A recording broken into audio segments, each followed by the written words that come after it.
Hello friends, మేము జర్మనీలో కొత్త జంట. యూట్యూబ్లో వ్లాగ్లా పోస్ట్ చేయడం ఇదే ఫస్ట్ టైం. నేను ఎప్పుడూ షార్ట్స్లా మాత్రమే చేస్తాను, బట్ ఈసారి వ్లాగ్ చేద్దామని డిసైడ్ అయ్యా. మేము మా ఈస్టర్ హాలిడేస్లో ఏం చేశామో, ఎక్కడికెక్కడికి వెళ్ళామో డే వైజ్గా పోస్ట్ చేద్దాం అనుకుంటున్నా. ఈస్టర్ హాలిడేస్లో ఫ్రెండ్స్ అందరం కలిసి నెదర్లాండ్స్కి వెకేషన్ ప్లాన్ చేశాము. మొత్తం 4 ఫ్యామిలీస్ కలిసి వెళ్తున్నాం. నెదర్లాండ్స్కి ఒకే స్ట్రెచ్ వేయకుండా వెళ్ళేటప్పుడు ఒక హాల్ట్ పాయింట్ అయితే పెట్టుకున్నాం. మగ్డీబుగ్లో ఆయిల్ భవన్ పార్క్ అనే ఒక ప్లేస్ అయితే ఉంటుంది. సమ్మర్లో మంచి స్పాట్ అని చెప్పచ్చు. ఇక్కడికి డే ట్రిప్లా వేయచ్చు. బెర్లిన్ నుండి దగ్గరే యాక్చువల్గా. ఈ పార్క్లో చాలా రైడ్స్ కూడా ఉన్నాయి.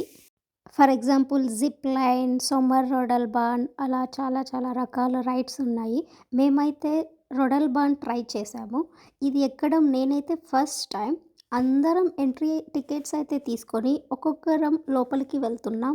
ఎవరి హస్బెండ్స్ వాళ్ళ వైఫ్స్కి ఎక్స్ప్లెయిన్ చేస్తున్నారు రైడ్ గురించి, ఎలా ఎక్కాలి, ఎలా నడపాలి అని. ఎక్కాలని ఎక్సైటింగ్గా ఉన్నా ఎక్కడో తెలియని కొంచెం టెన్షన్ అయితే ఉంది నాకు. ఆ రైడ్ వచ్చేసి ఆటోమేటిక్గా తీసుకువెళ్ళేది కాదు, మనం స్పీడ్ కంట్రోల్ చేయాలన్నమాట. ఒక లెవర్ లాగా ఒకటి ఉంటుంది. ముందుకు పుష్ చేస్తే స్పీడ్ పెరుగుతుంది, వెనక్కి పుల్ చేస్తే బ్రేక్లా వర్క్ అవుతుంది. కెమెరా హ్యాండిల్ చేస్తూ రైడ్ చేయాలంటే నాకైతే కష్టమే అనేసి మా హస్బెండ్కి ఇచ్చాను హ్యాండిల్ చేయమని. అందరం ఒక్కొక్కరిగా ఎక్కేసి అలా జాలీగా రైడ్ని అయితే ఫినిష్ చేసేసాము.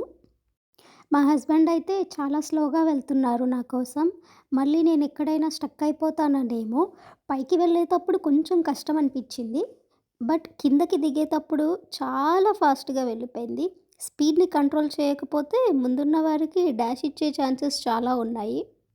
నేను ఇలాంటి రైడ్స్ ఇండియాలో చాలానే ఎక్కాను, బట్ జర్మనీలో అయితే ట్రై చేయడం ఇదే ఫస్ట్ టైం. నేను ఈ రైడ్ ఎక్కినప్పటి నుంచి నాకైతే 'నువ్వు నాకు నచ్చావు' సినిమానే గుర్తొస్తుంది. మీరు గనక ఇలాంటి రైడ్ ట్రై చేసుంటే మీ ఎక్స్పీరియన్స్‌ని షేర్ చేసుకోవడం మర్చిపోకండి. ఎంత భయం వేసినా కూడా అప్పుడప్పుడు లైఫ్‌లో ఇలాంటి అడ్వెంచర్స్ ట్రై చేస్తేనే కదా ఆ థ్రిల్లే వేరు. మా ఫ్రెండ్స్ అందరూ కూడా స్లోగా ఒక్కొక్కరు దిగేస్తున్నారు కిందకి. రైడ్ కంప్లీట్ అయ్యాక అందరం కలిసి జిప్ లైన్‌కి వెళ్దాం అనుకున్నాం, బట్ ఒక చిన్న మిస్టేక్ చేసేసరికి ఎక్కలేకపోయాం జిప్ లైన్. జిప్ లైన్ ఎక్కాలంటే కిందనే కావాల్సిన కాస్ట్యూమ్స్ అన్నీ వేసుకొని టికెట్ తీసుకొని పైకి వెళ్ళాలంట. ఆ విషయం మాకు తెలియక ముందే పైకి వెళ్ళిపోయాం.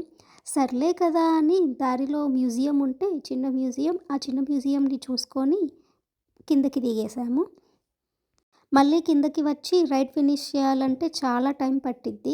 అందుకే ఈసారికి లైట్ తీసుకున్నాం. రిటర్న్ స్టార్ట్ అయిపోయాం కూడా, బికాజ్ మేము మళ్ళీ నెక్స్ట్ నెదర్లాండ్స్కి వెళ్ళాలి కాబట్టి. మధ్యలో కాఫీ బ్రేక్స్ అలా తీసుకుంటూ మా స్టే దగ్గరికి వెళ్ళేసరికి చాలా లేట్ అయిపోయింది. Almost night 10 దాటేసింది. ఈ ఫైనల్లీ మేము నెక్స్ట్ 4 డేస్ స్టే చేసే ప్లేస్కి అయితే వచ్చేసాము. మేము స్టే చేసిన ప్లేస్ నెక్స్ట్ డే అప్డేట్స్ కోసం అయితే నెక్స్ట్ వీడియోలో అయితే కంటిన్యూ చేస్తా. Thanks for watching our video. Bye bye.